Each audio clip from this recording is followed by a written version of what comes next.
Well, always got to have some kind of Oh, issue, don't we? Um, yeah, yeah. I apparently, couldn't help you because it's quiet on this yeah. end, but The bar was saying there was output, but I guess everybody wasn't hearing anything. But I got it finally. no. Can everybody There we hear go. both of us? Okay.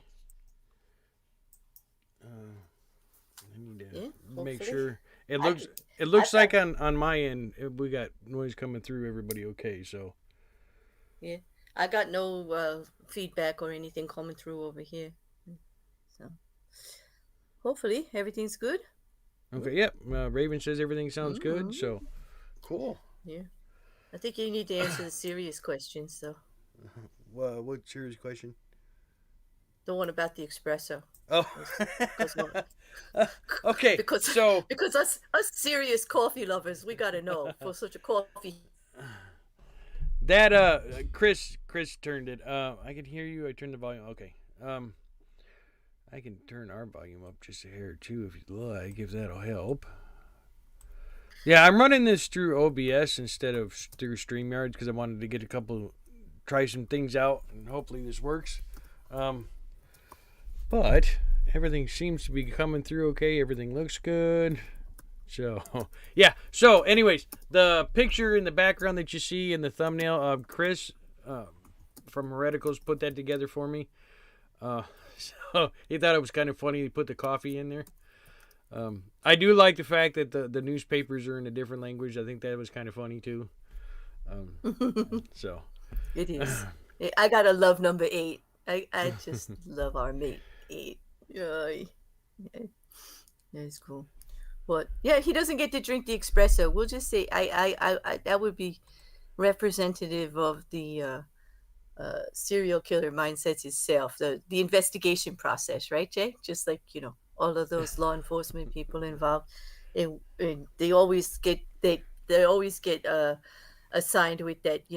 They're always drinking coffee. It's mm, always coffee, good coffee, bad coffee. Go to the coffee shop. Coffee in the interrogation rooms, coffee everywhere. You know, I know, Raven. He's avoiding the question. We're just gonna have to just say that the espresso's there to try to entice him to come on over to the dark side. But so, uh, Jay, all what right. we doing? Well, so today is it's the first True Serial stream. Excuse me, and we're going to be going over a few things today. Um, Mainly what we're going to be looking at, and I did pin it. And if you look at the pinned comment, I do have a link to the actual document we will be looking at today. This is from the FBI, and this is from the FBI's website. So FBI.gov, and this is the title of it is Serial Murder: Multidisciplinary Perspectives for Investigators. Behavior Analysis Unit, National Center for the Analysis of Violent Crime. This was a symposium that was held in 2005. But everything's Mm-hmm. still, I mean, it's still up to date, and this is what they run Mm-hmm. with even now. So, It was so interesting. It was a lovely way to spend some time today, Jay. With, of course, a couple of cups of coffee in that document. It's only like 70 odd pages, but well worth a read.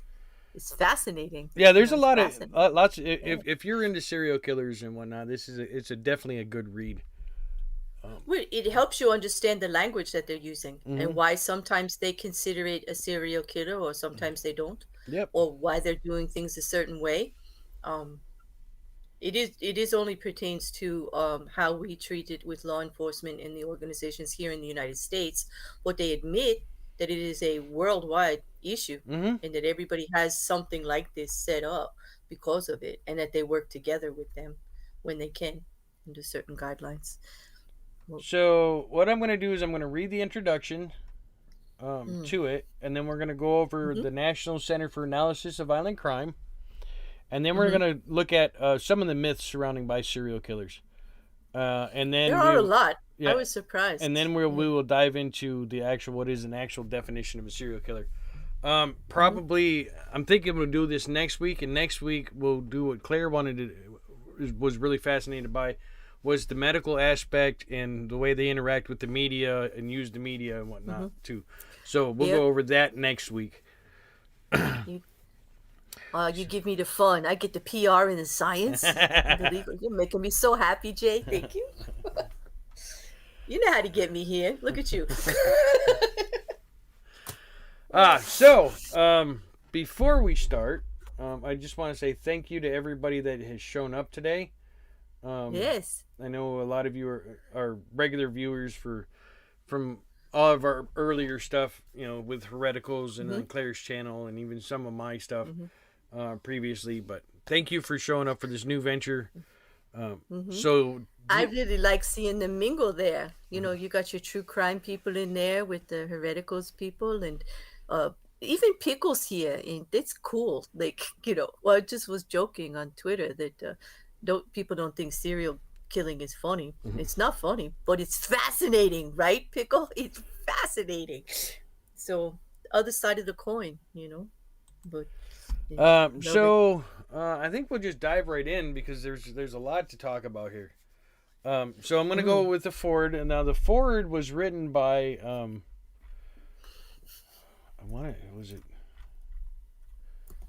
I believe it was written by Robert Mueller. I know the message from the director Mueller, but I think the forward was written by him too.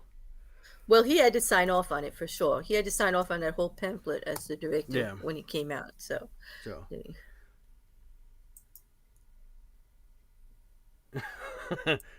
Pete says he had to be here, otherwise you'd beat him up. What? Well, however we get you here is however. Oh so. Wait, but he spelled beet like I could just throw vegetables at him, so that's cool. I might throw you some healthy beets, especially the pickled kind. All right, so let's get into this. So the forward. The topic of serial murder occupies a unique niche within the criminal justice community. Let me put this up here so you guys can see it too.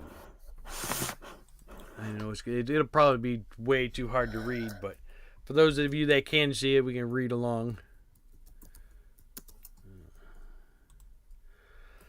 Okay, so for the topic of serial murder occupies a unique niche within the criminal justice community. In addition to the significant investigative challenges they bring to law enforcement, serial murder cases attract an overabundance of attention from the media, mental health experts, academia, and the general public. While there has been significant independent work conducted by a variety of experts to identify and analyze the many issues related to serial murder, there have been few efforts to reach a consensus between law enforcement and experts regarding these matters. In the effort to bridge the gap between many views and issues related to serial murder, the FBI hosted a multidisciplinary symposium in San Antonio, Texas on August 29, 2005 through September 2, 2005. The goal of this symposium was to bring together a group of respected experts on serial murder from a variety of fields and specialties to identify the commonalities of knowledge regarding serial murder. Like I said, this was 16 years ago, but this is the update that we've got from the FBI itself, so they're still using the stuff we're going to be reading here. So, a total of 135 subject matter experts attended the 5-day event. These individuals included law enforcement officials who have successfully investigated and apprehended serial killers, mental health, academic, and other experts who have studied serial killers and shared their expertise through education and publication, officers of the courts who have judged, prosecuted, and defended serial killers, and members of the media who inform and educate the public when serial killers strike. I think that is probably one of the best things we need to bring up here, because it is. We're not just talking FBI. We're talking every individual that has anything to do in the tops of their field. We're all here at the symposium. So. There was a lot of good shared information, a lot of good decisions and commonality made, and reports issued. It was good.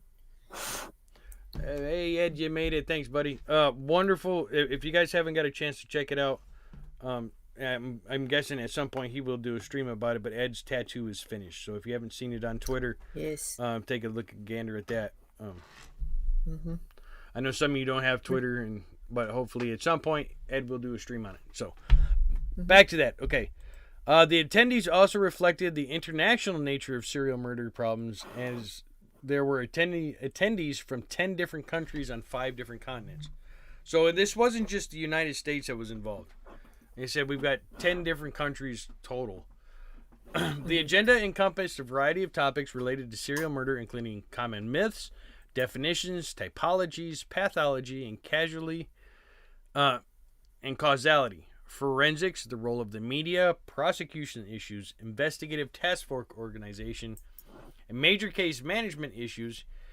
Each day included panel discussions, case presentations, and discussion groups addressing a range of topics related to serial murder. This monograph is a culmination of the input and discussion of the attendees on the major issues related to serial murder. The contents are based upon the notes taken during the presentations, panel discussions, and breakout group sessions. The goal in publishing this monograph is to outline the consensus views from a variety of disciplines on the causality, motivations, and characteristics of serial murderers, which will enable the criminal justice community to generate a more effective response in the identification, investigation, and education of these cases. So, that, in a nutshell, is what this whole paper was about. Right. As we look into the rest of the stuff that we're going into, we'll be looking into, especially today and later. This isn't just the FBI. We're talking multiple organizations, lend their hand to this. So it is a group. It's a general consensus amongst law enforcement on how everything works. This next section here, the National Center for the Analysis of Violent Crime, is a component of the FBI's Critical Incident Response Group, located in the FBI Academy in Quantico, Virginia. If anybody watched Criminal Minds, the BAU there was based on this organization. It's actually and it was actually originally was named, as you can see here, the Behavioral Analysis Unit. But now, it is now 4 different units. We have the Behavioral Analysis Unit 1, which is counterterrorism and threat assessment. The BAU 2, which is crimes against adults. BAU 3, which is crimes against children.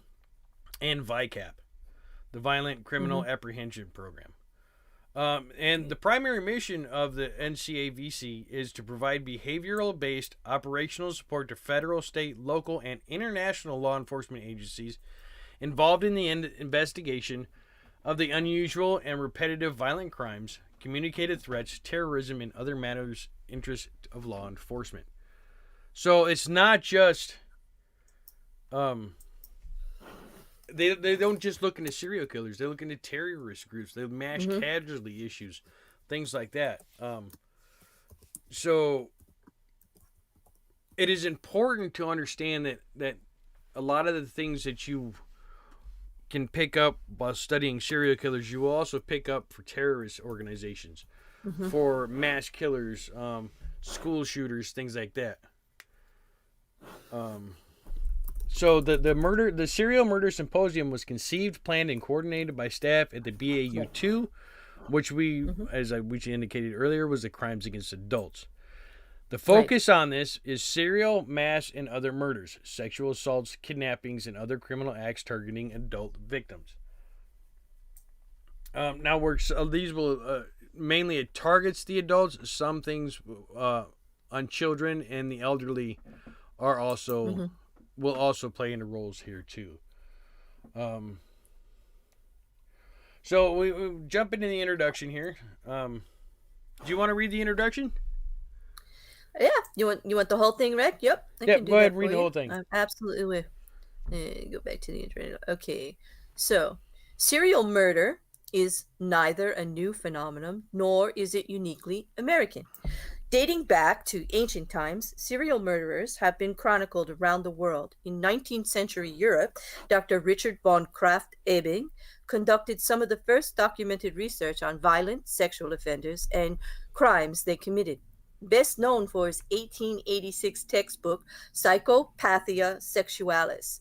Dr. Kraft Ebing described numerous case studies of sexual homicide, serial murder, and other areas of sexual proclivity. Serial murder is a relatively rare event, estimated to comprise less than 1% of all murders committed in any given year. However, there is a macabre interest in the topic that far exceeds its scope and has generated countless articles, books, and movies. This broad based public fascination began in the late 1880s after a series of unsolved prostitute murders occurred in the Whitechapel area of London. These murders were committed by an unknown individual who named himself Jack the Ripper and sent letters to the police claiming to be the killer. You want me to read the letter? We will in just a second. So what's going to come up next is if you know the story of Jack the Ripper, is the Dear Boss letter. It is believed, Dear Boss was actually believed to be penned by Jack, one of only 2 letters that they believe was actually attributed to him. Other letters they think were somebody else. But Dear Boss, and I think the third one, was the 2 attributed to Jack. Now, I find what I think is interesting here is a lot of people believe that serial killers are a new thing. Serial killers have been around since man began. It's just we have now, well, since the 70s basically, have attributed to these kind of killings as serial killers. Before they were just deranged individuals, sexual psychopaths, things like that. They weren't listed under what we now call serial murderers or serial killers. So, I just wanted to clarify that for everybody watching. So, all right, go ahead. Okay. All right, I'm not going to use my Jack the Ripper voice because I don't have a Jack the Ripper voice. Okay, so anyway, Dear Boss, I keep on hearing the police have caught me, but they won't fix me just yet. I have laughed when they look so clever and talk about being on the right track. That joke about leather apron gave me real fits. I am down on whores, and I shan't quit ripping them till I do get buckled. Grand work the last job was. I gave the lady no time to squeal. How can they catch me now? I love my work and want to start again. You will soon hear of me with my funny little games. I saved some of the proper red stuff in a ginger beer bottle over the last job to write with, but it went thick like glue and I can't use it. Red ink is fit enough, I hope. Ha ha. The next job I do, I shall clip the lady's ears off and send it to the police officers just for jolly, wouldn't you? Keep this letter back till I do a bit more work, then give it out straight. My knife's so nice and sharp, I want to get to work right away if I get a chance. Good luck. Yours truly, Jack the Ripper. Holy crap. I got goosebumps. I can't. Oh God! You want me to continue? Yeah, we'll continue in just a second. Raven says, "How it's do you?" Nerves. I'm laughing because it's nerves. Yeah. Because I'm like chilled. I'm absolutely chilled at reading that. To tell you the truth. Raven says, "How do you know, Claire? You just sound British. You may be dead on." You're not bad for a fucking girl from New Jersey, eh? And always grateful asks, has anyone read Patricia Cornwell's book about the Ripper? No, I haven't. It was good. It's but actually, I think I don't. I think I've read excerpts from it. I don't think I've read the whole thing. I tell you what, Jay has always great. It should be always with a good recommendation grateful, because that's how I think of her. If she recommends it, it's good. Like, it's really good. She's never recommended anything I wasn't fascinated with. Like, she gets this stuff, good stuff. Shall we go on? Yes, go continue. Okay. These murders and the nom de guerre Jack the Ripper have become synonymous with serial murder. This case spawned many legends concerning serial murder and the killers who commit it. In the 1970s and 1980s, serial murder cases such as the Green River Killer, Ted Bundy and BTK sparked a renewed public interest in serial murder, which blossomed in the 1990s after the release of films such as Silence of the Lambs. Much of the general public's knowledge concerning serial murder is a product of Hollywood productions. Storylines are created to heighten the interest of audiences rather than to accurately portray serial murder. By focusing on the atrocities inflicted on the victims by deranged offenders, the public is captivated by the criminals and their crimes. This only lends more confusion to the true dynamics of serial murder. Now, Law before you yeah. go on, I want to reiterate something because this is what I stated on Monday. This is one of the reasons why I always found that I don't focus on the victims themselves, because when I study serial killers, I tend to study the serial killer themselves. Unless there is a significant reason to study the victim, other than say a specific type of victim, I usually do not go into too much detail on the victims, and it's not to take away from the victims themselves. I mean, I could make everything all about the victims 100%. But when I look into serial killers, it's what they said here. It's trying to find the true dynamics of serial murder. If you focus on the victims and the atrocities that were inflicted upon them, you lose information and cause more confusion there. Raven said Silence of the Lamb was a good book. I was so excited when they made the movie, even if it wasn't quite the same. It never is the book in the movie, Yeah. and I guess that's creative license. But I always recommend doing both. And for me, it works to read the book first and watch the other part later. It's but because I like the depth of things. So I had to say. You want me to go on? Or you I think we've covered what we need to cover out of this section here. Here. So I think what we want to do now is we want to start looking at the myths surrounding serial killers, this is the big bolt of the presentation I wanted to get into tonight. There's just one paragraph right before it, right? That's kind of nutshells it. You see, I don't know. The relative rarity of serial murder combined with inaccurate anecdotal information and fictional portrayals of serial killers has resulted in the following common myths and misconceptions regarding serial murder. Actually, exactly what you said. It's the way they mix everything up and go for the sensationalism created all of these myths that are out there. I was surprised at some of these. I think they will be too. Yeah, I think they will be surprised. And we talk about and before we get into this, we talk about serial killers portrayed in the media. Two recent ones, Ted Bundy, was played by Zac Efron, and then the gentleman, I can never remember his name, that played Ed Kemper in the Netflix TV show Mindhunter. Those two portrayals of the serial killers were almost perfect. The both of them did a lot. Even Zac Efron's credit, he put a lot of work into studying the mannerisms and the way Ted actually moved. And the gentleman that played Kemper was he had the look, even if he was a little bit bigger than Kemper was. I mean, he was almost the same height. He was a little stockier than Kemper at the time.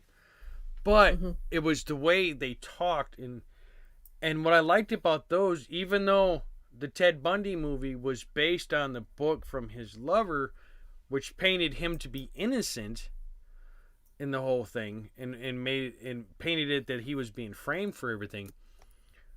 The way the story was told, and the way Zac portrayed Ted, is the way Ted acted. If you go back and you actually watch the actual interviews of Ted Bundy, which is a good thing that we have, with the Ted Bundy interviews, we've got the Ed Kemper interviews.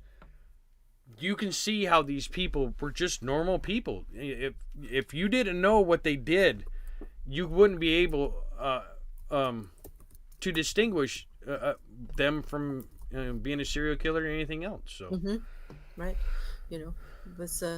it's because it's just a thing you just never know. I mean, people in general aren't portraying everything that they are at any given time. It's true, right? I mean, even people, that we associate with every day. You just never know. You just Mm-hmm. you just never know. Not that I want to instill the fear of Yeah. socialization in people, but it's true. You just don't know. It's there's not just one thing. It's quite involved, and I think that's why we all become so fascinated by it. Why it is such a thing in media, in the Mm-hmm. movies, and right here in our little group of true crime lovers that are following us everywhere, and all of the stuff that we are getting into, and the bigger channels that I watch, that just people like you just look at the 20 channels that I follow, and they're from every walk of earth and every continent, and with all different styles, all different ages, all different genders, nationalities, and Mm-hmm. they all have one thing in common: they love this stuff. Yeah. Yeah. So let's dive into the myths here. So the first Mm-hmm. myth: serial killers are all dysfunctional loners. The majority of serial killers are not reclusive social misfits who live alone. They are not monsters and may not appear strange. Many serial killers hide in plain sight within their communities. Several murderers often have serial murderers often have families and homes, are gainfully employed, and appear to be normal members of the community. Because many serial murderers can blend in so effortlessly, it is oftentimes overlooked by law enforcement and the public. Robert Yates killed 17 prostitutes in Spokane during the 1990s. He was married with 5 children, lived in a middle-class neighborhood, and was a decorated U.S. Army National Guard helicopter pilot.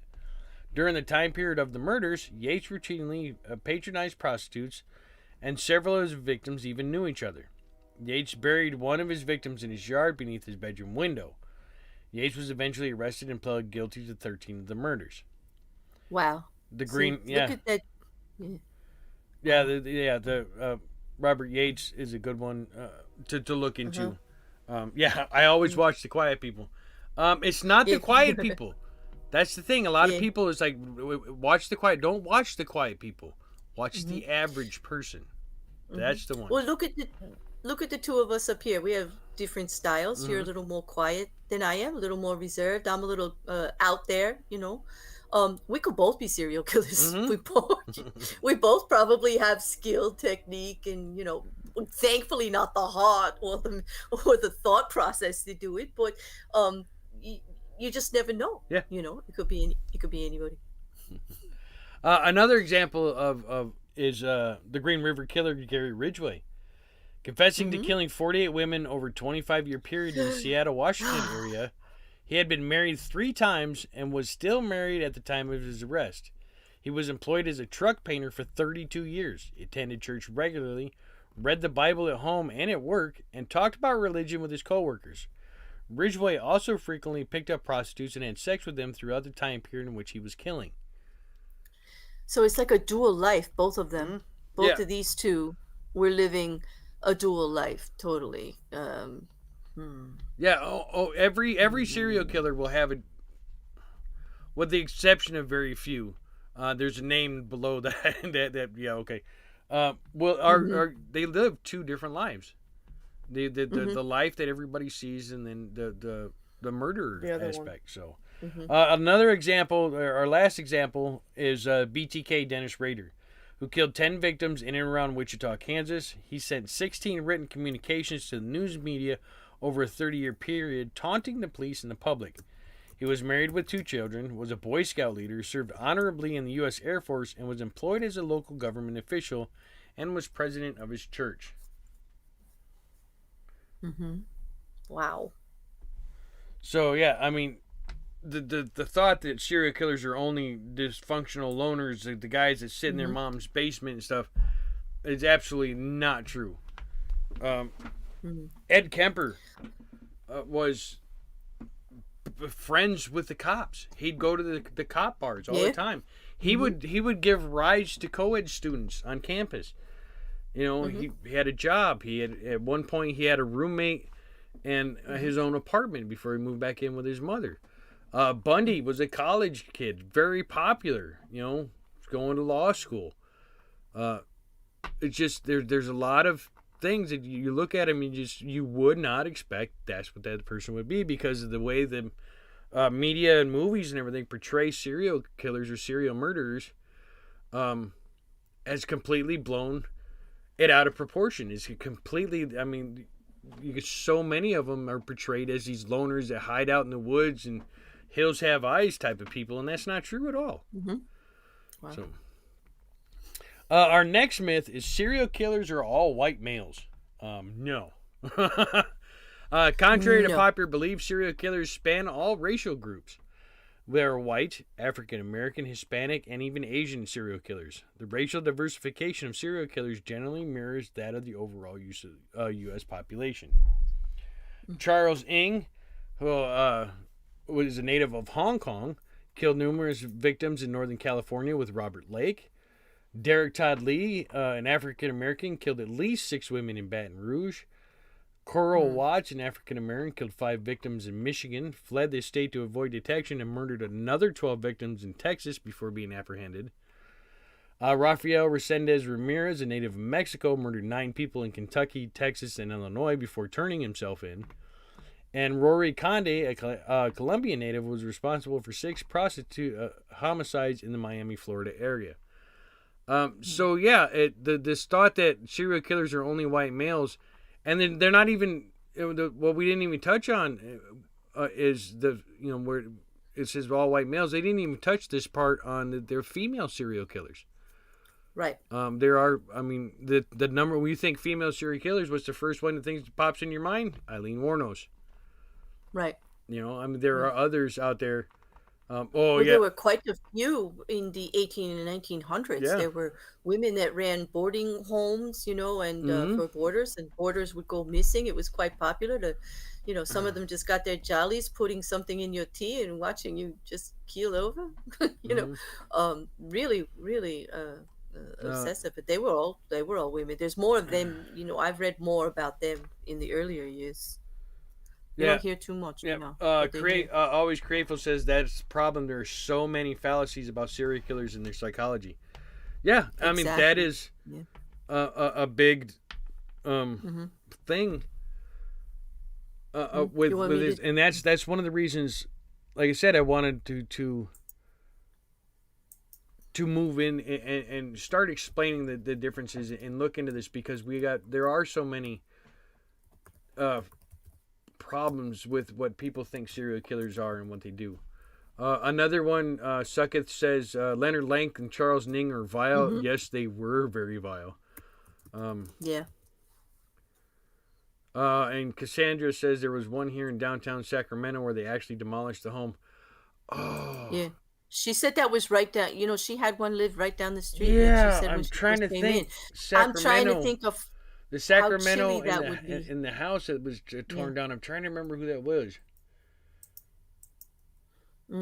Yep, Belle Guinness. Belle Guinness, yep. That's another female serial killer. So, now here's another one that a lot of people don't understand. Another myth is that it was a woman. Serial killers are only motivated by sex. That is not true. That's not true. That is not true at all. A majority of them are sexually based, but that's not always the case. So all serial murders are not sexually based. There are many other motivations for serial murders, including anger, thrill, financial gain, and attention seeking. Financial gain is what we're going to be looking at on Monday on Claire's channel when we talk about John Hagee. So there we go. So in the Washington, D.C. area serial sniper case, John Allen Mohammed, a former U.S. Staff Sergeant, and Lee Boyd Malvo killed primarily for anger and thrill motivations. They were able to terrorize the greater Washington, D.C. metro for 3 weeks, shooting 13 victims, killing 10 of them.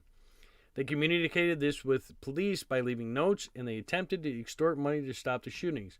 They are suspected in a number of other shootings in 7 other states. Now, this is one that it's you look at the and I spoke about this on Monday on Monday's show, is the serial snipers, Mohammed and Mavo. They aren't what you would consider a serial killer.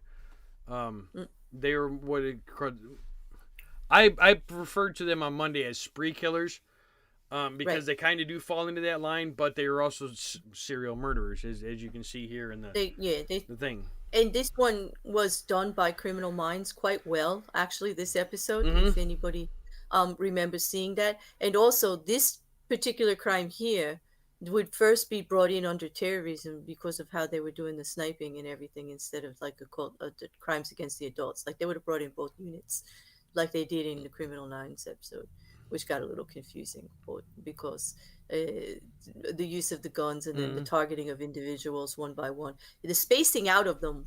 Wouldn't you say that more qualifies for like serial murderer though? Like No, they're going because one victim after it another. was it was It's within. not You had 13 shots in 3 weeks. Um, right, but and it's spaced out. It's not like it all happened at but once, which would be a serial event, right? So, yeah, with the spacing, the timing, and when we get down to the definition of a serial killer here after this, you understand why I have a little mhm. problem with Trepidation. yeah, a little problem with the serial snipers being labeled as Mm-hmm. what we would know as a serial killer, but I understand their Mm-hmm. reasonings why. So we're Yeah. gonna move on to the Okay. next one. Dr. Mm-hmm. Michael Svango, a former Mm. U.S. Marine, ambulance worker, and physician, was a healthcare employee. He was convicted of only 4 murders in New York and Ohio, although he is suspected of having poisoned and killed 35 to 50 people throughout the United States and on the continent of Africa. Swango's motivation for the killings was intrinsic and never fully identified. Interestingly, Swango kept a scrapbook filled with newspapers and magazine clippings about natural disasters in which many people were killed. Mm-hmm. Mm-hmm. So there's nothing there. You know, Paul Well, Reed killed. they Go ahead. that's what keeps these things open. Mm-hmm. That's one of the reasons I would still look into that because trying to figure out what that motivation was, especially with that scrapbook added of something big like that, but it's not personal. It's Ooh. not like he kept a scrapbook of his own killings or the No, that's a people different. That's a involved. whole different serial killer. Yeah, There yeah. was been a couple of them that Hmm. actually kept things like Yeah. that. But does he consider himself a natural disaster? That's I my bet question. that'd be interesting to find out. Because I mean, 50 people. Yeah. Mm. Um, Anyway. Anyway, so Mm. Paul Reed killed at least 7 people during the fast food restaurant robberies in Tennessee. After gaining control of the victims, he either stabbed or shot them. The motivation for the murder was primarily witness elimination. Reed's purpose in committing the robberies was financial gain, and some of the ill-gotten gains were used to purchase a car. Um, so yeah, so I mean, like we said, it's not all about the sex. The next one is all serial murderers travel and operate interstate, which is another myth. Most serial killers have very defined geographic areas of location. If you watch Criminal Minds, you understand Dr. Reed would do the geographical autopsies all the time. So, they conduct their killings within comfort zones that are often defined by an anchor point, i.e., a place of residence, employment, or residence of a relative. Serial murderers will, at times, spiral their activities outside their comfort zone when their confidence has grown enough, has grown through experience or to avoid detection. Very few serial murderers travel interstates to kill. There are the few serial killers that do travel interstates to kill fall into a few categories. Inherent individuals who move in. I'm sorry. This is interent. Individuals Wait. who move from place to place. I don't know that word. Yeah. Homeless Wait, if I can- individuals who are transients and individuals who employment lend themselves to Mhm. interstate or transnational travel, such as truck drivers or those in military service. Mhm. The difference between these types of offenders and other serial murderers is the nature of their traveling lifestyle, which provides them so many zones of comfort in which to operate. The I-90 killer is one that comes to mind the first, which, Mhm. if I remember right, if this... Got to go through my Rolodex and make sure I'm getting the right one. If I remember right, the I-90 killer is believed to be multiple killers, and the reasons why they're having a problem finding them is because they believe they're over-the-road truckers. The word was itinerant, and that is kind of like with an agenda, a plan. Huh. Yeah. In other words, like they're moving from And place to place, in an attempt to progress towards what it, killing like in this state, that itinerant. Because when you have an itinerary, Mm-hmm. it's like a sheet, a plan. I don't think Yeah, I've ever like seen itinerant. hmm No, no. I googled it for you, Yeah, Jay. wait, see, that's why we got you on here. Yes. I thought that's what it meant, but I wanted to be sure because I haven't seen it like that either. We got 3 more myths we're going to cover before we get into the definition. So, serial killers cannot stop killing. Absolutely 100% not true. BTK murdered 10 victims from 74 to 91. He did not kill any other victims prior to being captured in 2005. During interviews conducted by law enforcement, Rader admitted to engaging in autoerotic activities to substitute his killings. And then Jeffrey Gordon killed his first victim in 86, and his next victim was until 91. And then he didn't kill another victim and was captured in 2002. Gordon engaged in cross-dressing and masturbatory activities as well as consensual sex with his wife in the interim. So it is widely believed that once serial killers start, they can't stop. There are, however, some serial killers who stop murdering altogether before being caught. And we give the example. In these instances, there are events or circumstances in offenders' lives that inhibit them from pursuing more victims. These cases include increased participation in family activities, sexual substitution, or other diversions.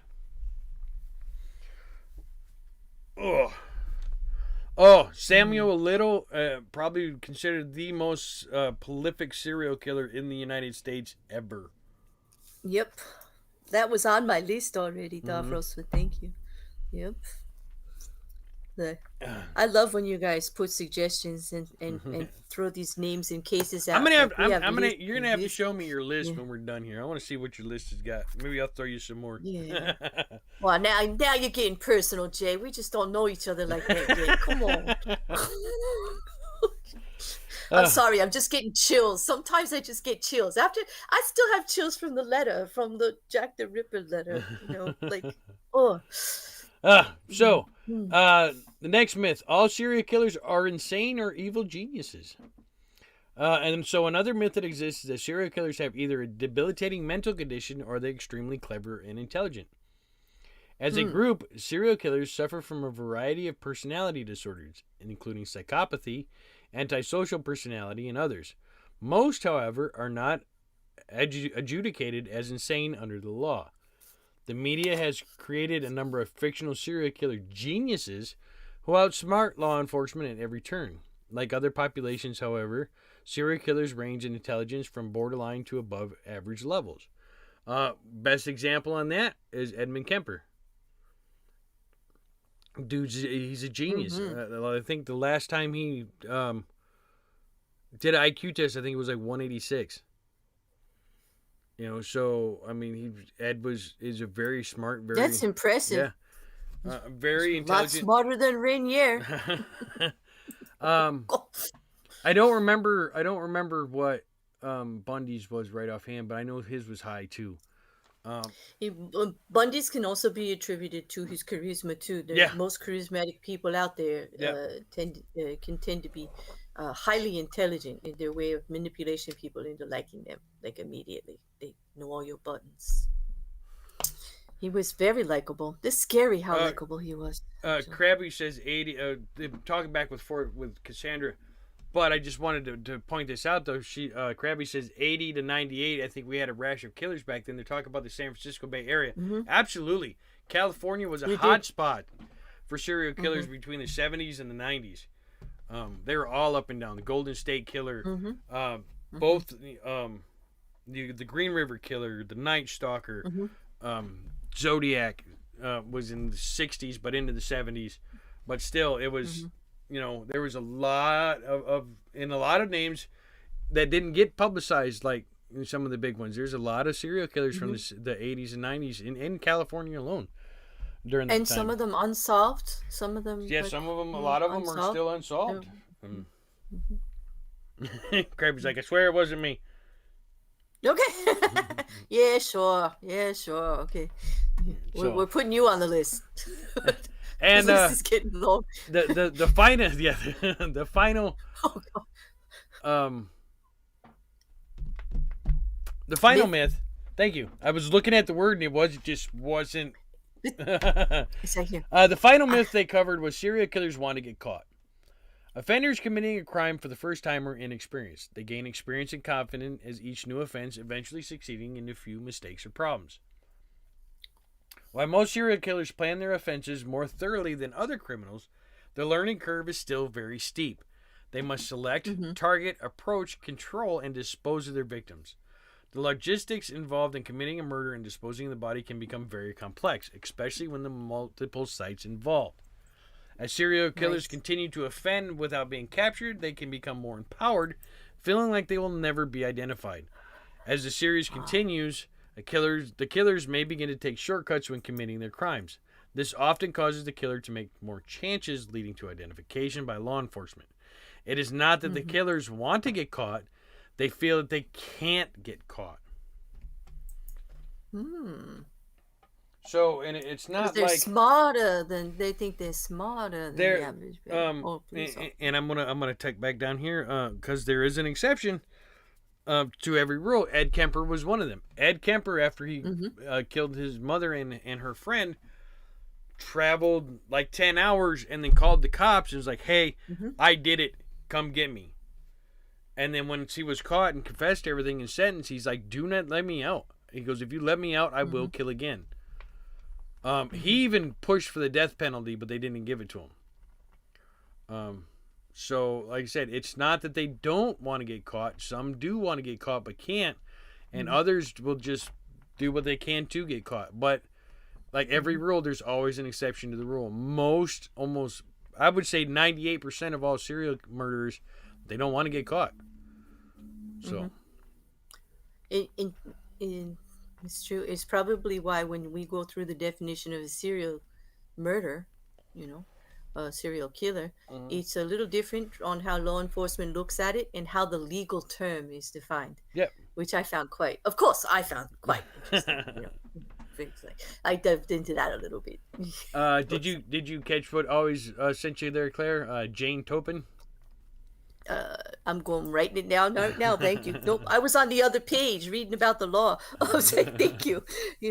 Add Jane Topin to your list. She's one of the most. You know what? I'm thinking we might do like a couple of 1, 2, 3 on just female serial killers and put a bunch of them together because there is such they're just not as well known and they're out there. They're prolific. It's and I don't really want to get on my soapbox as to why that is, but damn it, even in serial killers we're not getting enough credit here. I'm getting fed up. It's like, I'm gonna do something about it. We're gonna do a series, Jay. All right. Did you hear that? Yeah, I heard that. All right, so we're gonna dive now into the definition of serial murder. So, in the past 30 years, multiple definitions of serial murder have been used by law enforcement, clinicians, academia, and researchers. While these definitions do share several common themes, they differ on specific requirements, such as the number of murders involved, the types of motivations, and the temporal aspect of the murders. To address these discrepancies, attendees at the Serial Murder Symposium examined the variations in order to develop a single definition for serial murder. Now, when this right here is the guts of this entire paper and why I like this so much. Because you see people going, "Oh, he was a serial killer." Well, he only killed 2 people. It doesn't make him a serial killer. Well, that guy's a serial killer. He killed 15 people in that grocery store. Well, no, that doesn't make him a serial killer. This will give you the definition of what makes a serial killer. This is the now consensus of what a serial killer is now. So previous definition of serial murder specified a certain number of murders, varying them from 2 to 10. This quantitative requirement distinguishes serial murder from the other categories of murder, i.e. single, double, or triple murder. Most of the definitions also required a period of time between the murders. This is where I talked about the emotional cooling off period. Excuse me. This break in time is necessary to distinguish between the mass murder and a serial murder. Serial murder required a temporal separation between the different murders, which is described as separate occasions, cooling off period, and emotional cooling off period. Mm-hmm. Oh, Richard Chase is a good one too. Ooh. They're bringing it. They're bringing it. So, generally, mass murder was described as a number of murders, 4 or more, occurring during the same incident with no distinctive time period between the murders.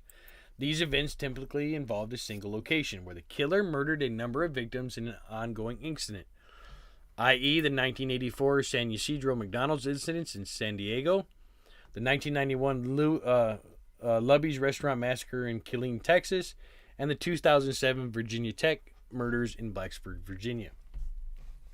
There's been at least one attempt to formalize the definition of serial murder through legislation.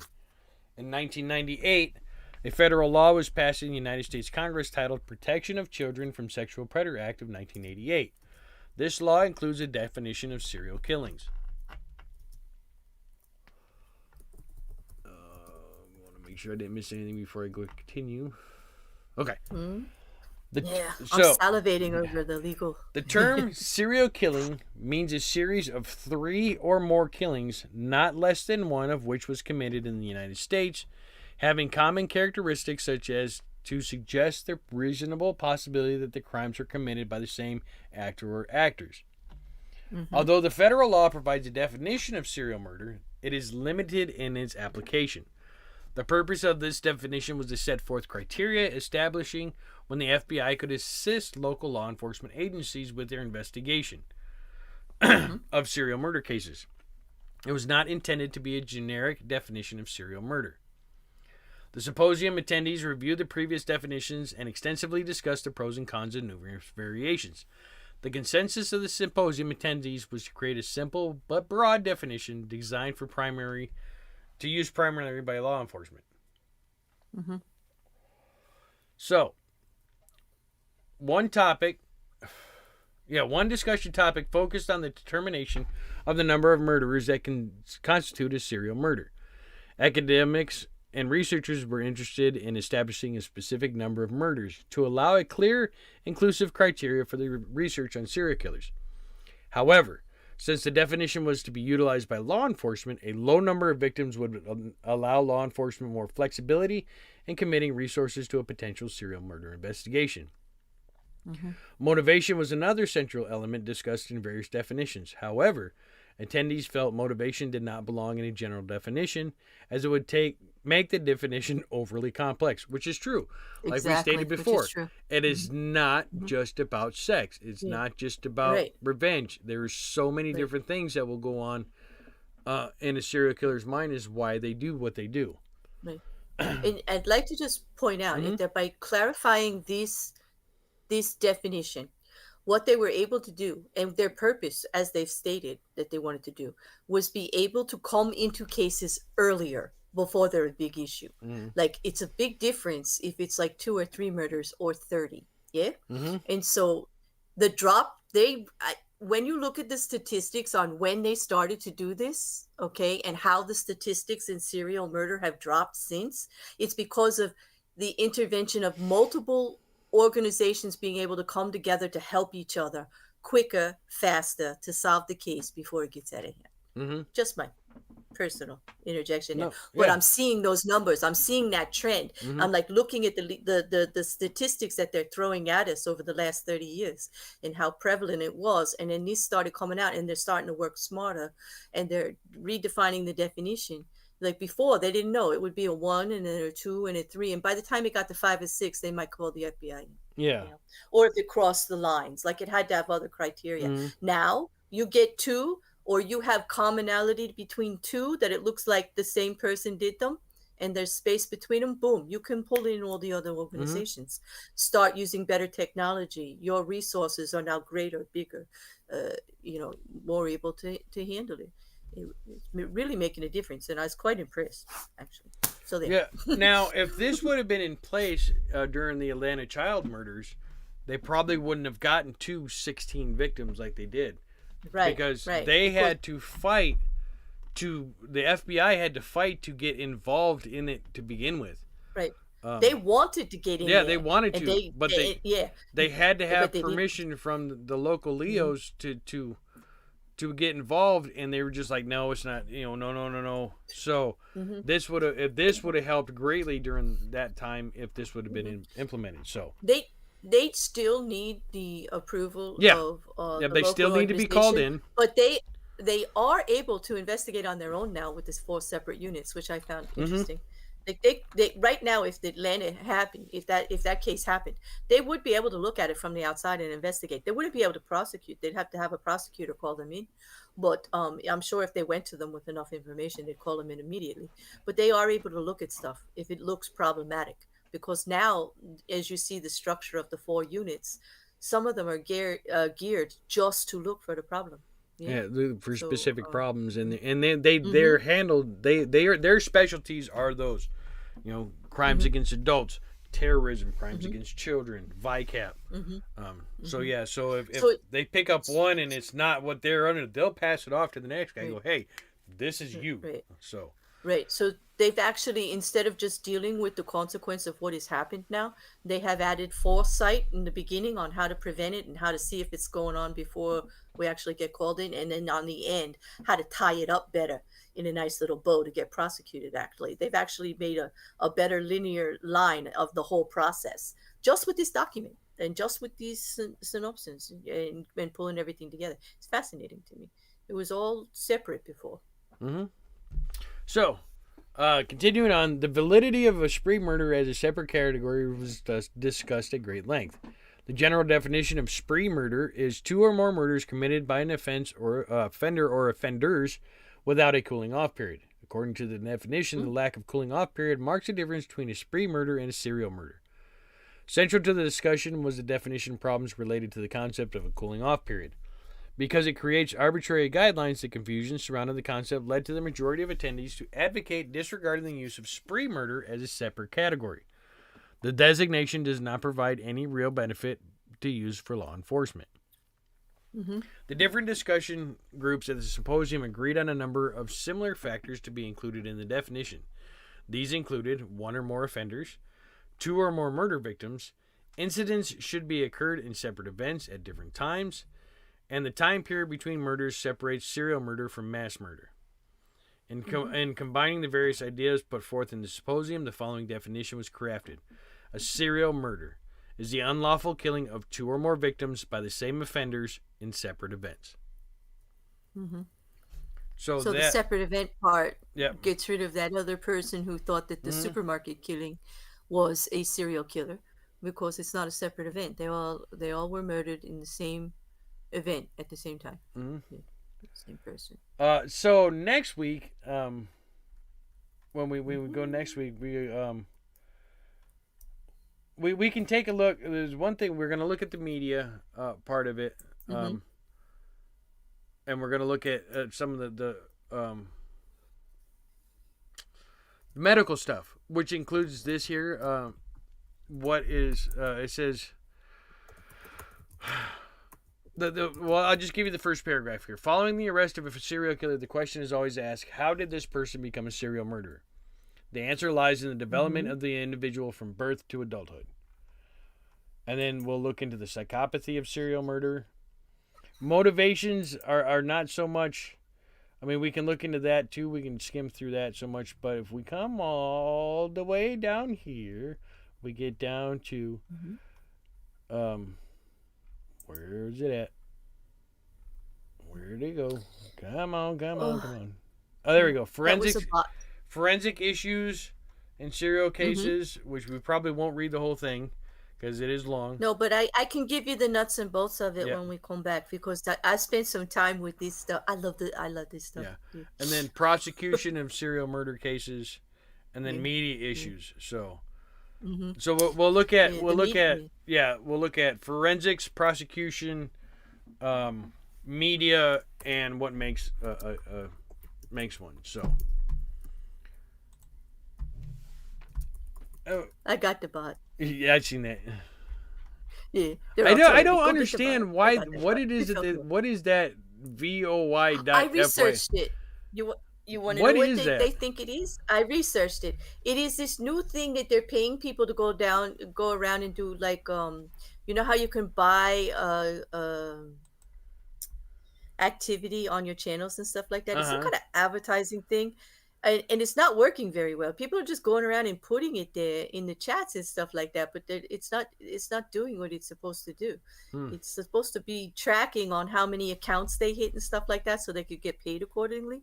Um uh and it's I have it set up on my channel with that dot. It's supposed to pick it up and not allow the comment to go through, but it's missing it because of how they're spacing it out.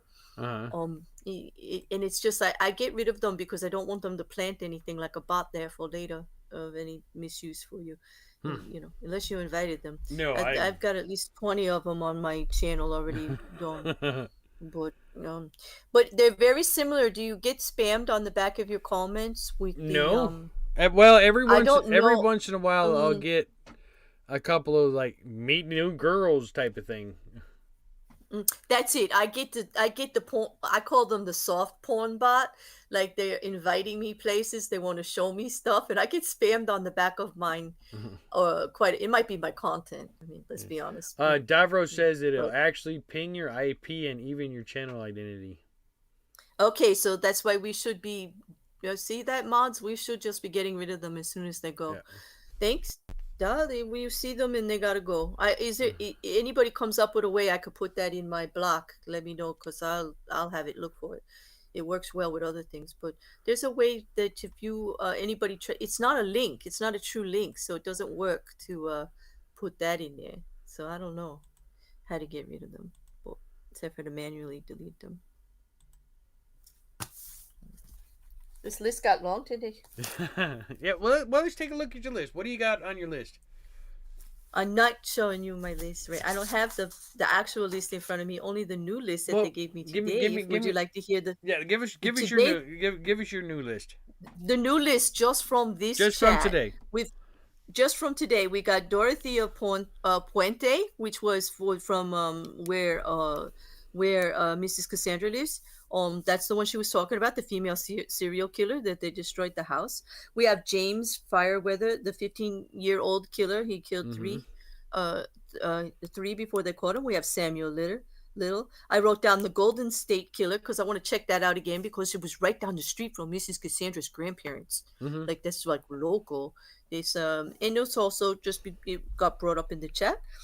Then we have female serial killers, Jane Topin, and a big asterisk next to female serial killers. Get Jay to do this series. That was the note.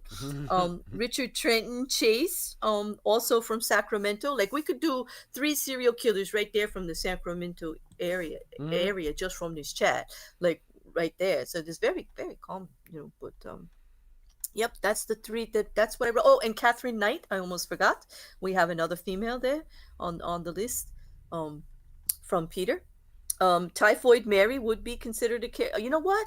She was killing people. Weren't they all her family though? Isn't she the one that did all her family, like one by one? I don't. I. Mm.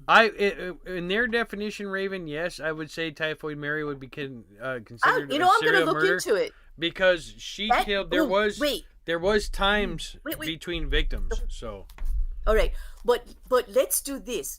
After we're done this, Jay, let's see if the chat would be interested in. Let's take a case like Typhoid Mary, where there's some doubt, and try to apply what we're learning here today about the definition of a serial killer. Let's go over the whole case, and then let's vote, serial killer or not. What do you think? I mean, that sounds cool to me. That sounds very inclusive to everybody. Give them all the facts. That sounds like fun.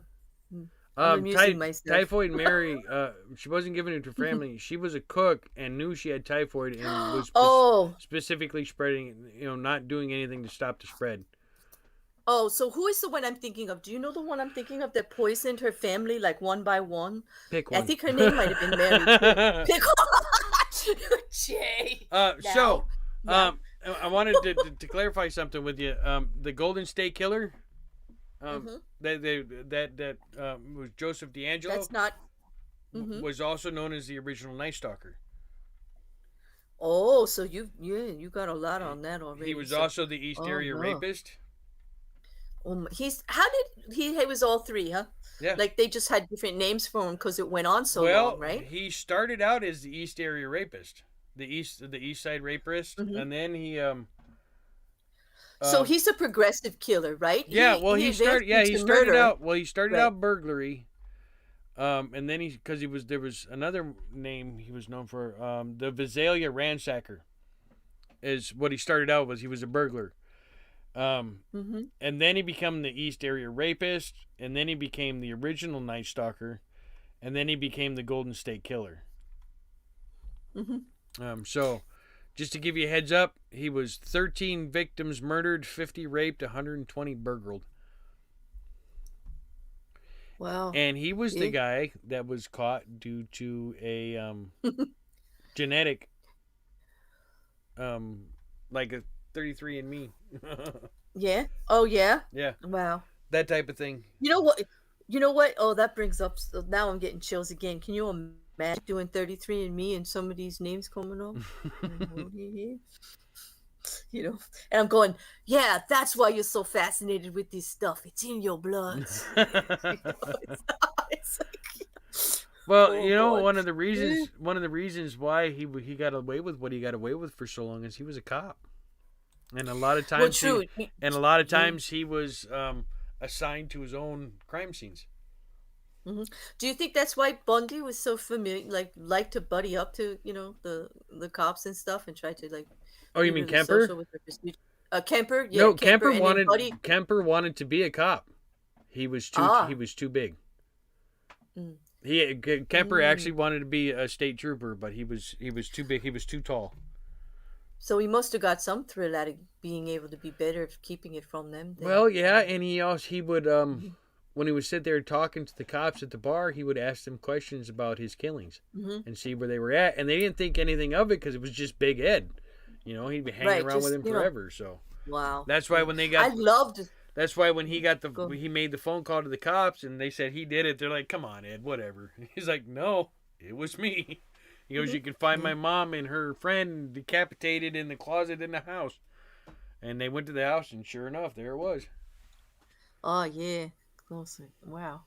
I loved how that Mindhunter series when they portrayed him Mm-hmm. and that whole case, and then the whole starting of how this BAU terminology and like the organizing of it way Mm-hmm. back in the beginning, just Yeah.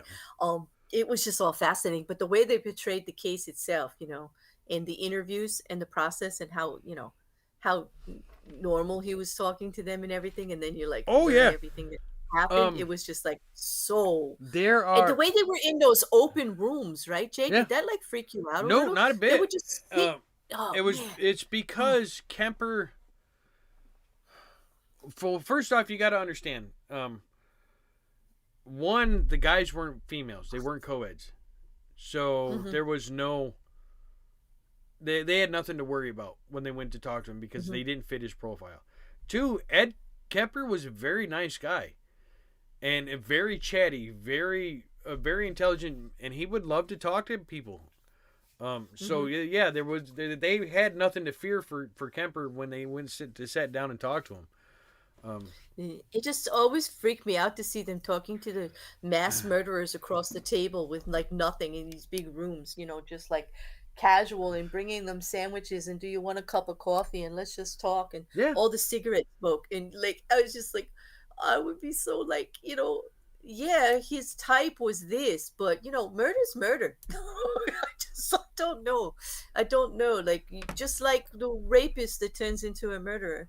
I mean, things do progress. If you go without it for a long yeah, time, maybe you're but not as picky. in Kemper's You know? in Kemper's defense, well, I can't say in his defense. In his case, um, he his victims were all surrogates for his mother. Oh yeah. That was it. Yeah. They were all surrogates for his Mhm. mother. So, Yeah. um, the when they went and talked to him, those aren't surrogates for his mother. So Mhm. they really didn't have No, but much to it's hide true. on. But now he's locked up, and there's no way for him to satisfy that need. That's what I'm He doesn't saying. have the Like, need anymore, though. That's the thing.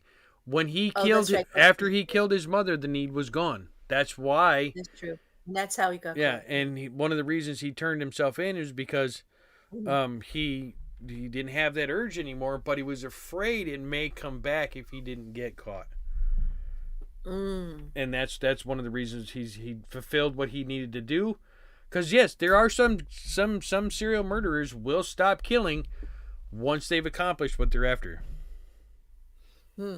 Thank you, Shay. Did you turned the whole chat blue? I did. It looks pretty. It's very pretty. Yep, I did. I It's figured very- everybody that was here on the first day gets a wrench because I know everybody. Well, use it well, people. Get those bots when they come in. Except for that, especially if they except can for that grab- Davros guy. He's a little. He keeps threatening to take my kidneys. Oh, I don't know. He's going to take your kidneys, but don't be messing with my Davros. He's like, he's okay. Davros He's has a been trying to take my kidneys for years now. I don't know. What is he going to do with them? Make a pie? What? What's going on? I don't think he's ever said. Dove, do we got to put you on the list too? Oh no. Over here in the corner, just writing the word Davros and kidneys. We need answers.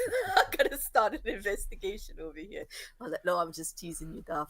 Oh, but anyway, thank you, Shay. I wrote that one down too. Mary Ann Cotton. Okay, on the list. And see, did someone say kidneys? Is it steak and kidney pie? Do you do that in Australia? Is that an Aussie thing too? I know it's very English and Irish, but yeah, I don't know. So, yeah. So I think that went pretty well. I think we did a good job. I think it was entertaining. A lot of good information out there for people. Yeah, I hope they just don't think I think this is funny. When I get nervous, I laugh also. Yeah. I just laugh at. I laugh at most things in life, Jay. Right? To be honest, one of the reasons I let you read the Dear Boss letters because I wanted to see how you would handle it. How did I handle it? You handled it pretty good. You handled it pretty well. Yeah. Oh, I was having fun reading it. I was thinking, why did I never think of reading serial killer? Maybe that's a new thing on the Bears Library. We could just read serial killer letters. What do you think, people? It's like a good crossover. No, I'm kidding. I'm joking. That's so bizarre. They'll definitely lock me up. Krabby asked, was it more fun than recording alone? Yeah, I do prefer this type of conversation back and forth. Because especially in a subject that I know so much about, like this subject, it is. I think we're having fun with each other. Yeah, and over on my channel, we're enjoying it together rather than separate. It's the fact that I can answer questions when questions come up, and these type of things, and access and knowledge that a lot of time we just don't get a chance to speak on because of the community we were running with. It doesn't handle this type of stuff. So that's why we kind of we kind of tapped into this newer community with the true crime stuff, which is a big community out there. It's I can't say it's a hard one to get into, but with so many out there, it is a hard one to get into. I mean, you can get into it immediately, but just it's going to take a while to get recognized, to be built up, just like any other type of community you would be in. Right. Well, what I find in those communities, like I do enjoy the content and I go to the channels, the ones that do the live shows.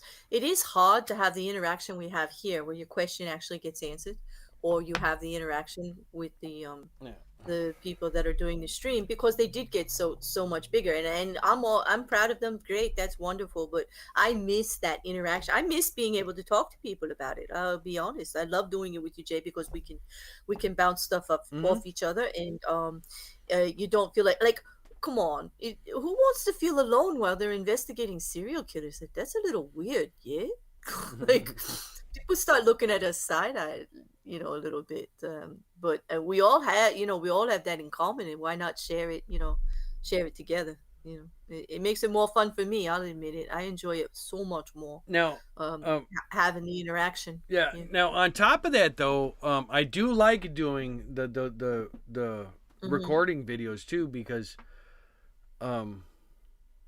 when in an interaction like what me and Claire do on Mondays and now Thursdays, it's hard to get all the information out in one sitting, because we have a conversation. We'll get off topic and whatnot. And if we try to get all the information that we want to get out in a situation like that without bridging it over multiple episodes, we'll end up having like a 3-hour episode. And Mm-hmm. honestly, who wants to sit and listen to 3 hours of two people talking about serial killers? I would, but Yep. I'm just typing to Wooly, like he likes your first episode here with you. You want to see more of Jay? Come yeah, on over on Mondays. We're doing the same, not exactly the same type of thing. We deal with individual cases, when sometimes multiple cases, but it's the same way. You get to talk about it. You get to go back and forth about it, hear the evidence, hear what's going on, mm-hmm. get informed, and discuss, which is like the best part. Like just getting Yeah. everybody involved, And which so, is really cool. and the difference between the two shows is over on Claire's channel, we'll be more talking about crimes that are happening now, cases that are going on now. Yeah, some of them. But this is Sometimes, great stuff in between, and right? Like yeah, the going over that other guy Monday. yeah, He's not new. He's old. no, But there's nothing. I don't want to put too much new stuff on when I'm tracking. I already have 12 cases I'm tracking that are open right now legally, and how many more can you keep your eyeballs on? yeah. Like then you'll never see me if I'm just reading all day, all day. Oh, Krabby, I All day. hope he gets better. Krabby says, hey, for those of you who Oh, send good vibes, my buddy here, his son is struggling for his life in the hospital with the crud. I'm so sorry. Yes, we will. Absolutely. Yeah. Damn. The John Wayne Gacy interview about his drawings. Ugh, that was kind of creepy. Mm. If you ever got a chance to, yeah, I recommend. Okay, I will recommend this right off the bat. If you are interested in the minds and what goes on with serial killers, find as many interviews with the killers themselves and listen to Mm-hmm. them talk. Will give you a good look into how they think and how they act. So there are some of them are disturbing, especially when they actually get in and start talking about what they did. But then you also get other ones with like Kemper. I found one a podcast of him talking to this French journalist, and he was talking about how he grew up, 8 years old, trapped in his mom's basement because she was afraid he was going to molest his daughters for who the hell knows why, molest his sisters. But yeah. The Sam Little paintings, Davros said, are up for sale, and if I remember right, all proceeds go to the victims. That is part of the law in the United States, is they cannot profit off of their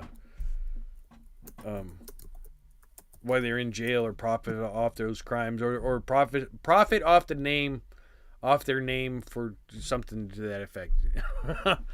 Mm-hmm. So yeah, they can't write an autobiography while in prison Mm-hmm. and get rich off it. The money, if they did, the money would just go straight to their victims. So Wow. Yeah.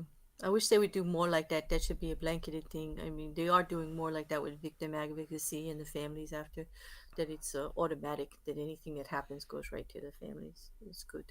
It's a good thing. the one thing with Sam Little's paintings, though, is those are paintings of his victims, and he remembers details about them. And he's a lot of That is victims. horrible for the families, though. This is like, oh, Yeah, he doesn't remember names, but he remembers faces and whether and what he did to them and where they were at. He just doesn't remember the names. if you know what, if I ever win the lottery and have lots of money, I'm gonna buy up all that shit and burn it. I am. I am, because the families, my heart just broke for anyone that would have to see that. It just There's literally just broke. Oh God, what episode? What show was that? I can't remember the episode, but they or what the show was. But it was a procedural show, and there was a guy. He played the hologram doctor on Voyager. He was going around and collecting Hitler paintings. CSI. It was on the CSI. It wasn't CSI. It was a different one. Was it a different one? Yeah, it wasn't CSI. But what he would do is he'd buy these paintings, and then he'd burn them and put them in a jar and put them on a rack. So that's what reminded me when you said you'd buy them all and destroy them. That's what he would do. He'd go around and he'd collect the Hitler paintings, and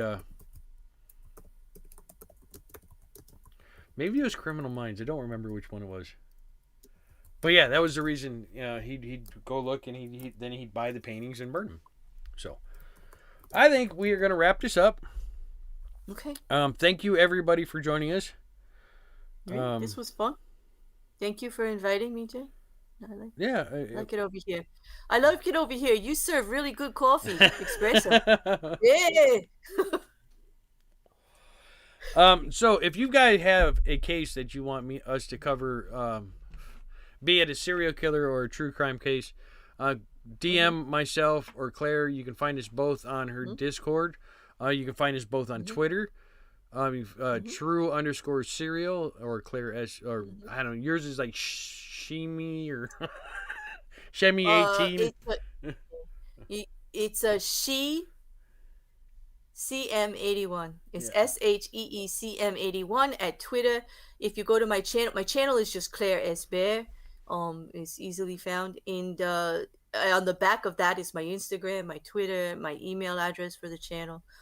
See, I haven't got into the gram yet. I'm thinking about getting into the gram with this, but I don't know yet. I am on the gram. I was on the Instagram personally at first, but I did set up one for the channel because it's a nice way to reach other people, and also I can tag my mods and the people that I'm collabing with, and other creators that are on there see it, and you can tag them. Yep. But it has its things. It's just something else you have to keep track of. So if you don't socialize with people there, it's not a... Or if you don't have any of those platforms, like I know some people do, you can email me at trueserial@gmail.com. And that's True Serial is all one word, all lowercase letters. Shay says if we need help researching, they can do that too. Yep. So I was just gonna say we've got researchers, we've got a blanket of it. You know what I really love? Like my heart is warm right now because you guys actually like this. Like you like being able to talk about this. So Jay and I were right. If we like to spend an hour, and we could spend hours talking about it, just back and forth about different killers and stuff, you guys really like it, and why not share our passions? I mean, if we're going to be out here, have fun, right, Jay? Do something we really enjoy, and that it's natural because it's actually something we're doing anyway. We're not just doing it for YouTube. It's not we're doing it anyway. So share it. Share it with like-minded people. It makes it great. That's why I'm on YouTube. That's why I started. So just to share. So if you haven't already, make sure you hit that like button. Make sure you hit that subscribe button and tickle that little bell so you get the notifications when new videos are uploaded or we do go live. Thank you all for being here. Once again, thank you, Claire, for joining me. We will do this again next Thursday, and we will be over on Claire's on Monday talking about some more serial killers at the time. Maybe throw in an update or two on a case that's going on, but we'll see what happens because you never know. There might be an update on something we've been following. So. Yeah, there might be, but I think is there, like, I haven't cracked that nut yet. Is there a lot on this guy, Jay? Like, I purposely stayed away from it so it would be fresh on the weekend when I went into it. Yeah, there's quite a bit of information. I mean, because that's who we're covering Monday. Yeah, that's what the stream is John Haig for. John Haig, the acid bath murderer, out of the acid UK. Bath. So thank you all. You got the chills again. Oh my gosh. Okay. So Pete says thank you, and thank you, chat. Thank you for joining us. Yes. Hope to see you again. Hope you're not too creeped out about the conversations we're having, but it's all informative. It's all informational. And a little entertaining at the same time. So thank you all for being with us. Thank you for joining. Until next time, like they say on True Crime all the time, keep your own time ticking. Keep your own time. See you later, guys. Bye. Or True Crime Garage, don't litter. Don't litter. Bye, guys. And drink coffee. And it's Claire says drink coffee. Have a good night.